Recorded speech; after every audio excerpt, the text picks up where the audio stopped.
Hi, this is Dinesh Gangasani. Welcome to my channel. Think about this.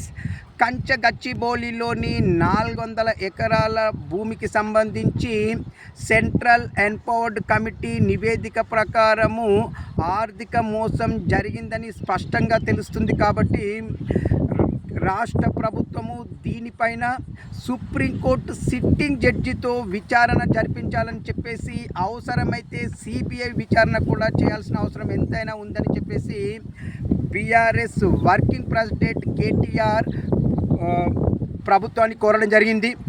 మరి కంచగచ్చిబౌలి భూముల్లో అక్రమాలు జరగలేదని భావిస్తే ఎందుకు రాష్ట్ర ప్రభుత్వము దర్యాప్తుకి వెనకడుగు వేస్తుందని చెప్పేసి కూడా ప్రభుత్వాన్ని ఉద్దేశించి కేటీఆర్ మాట్లాడడం జరిగింది.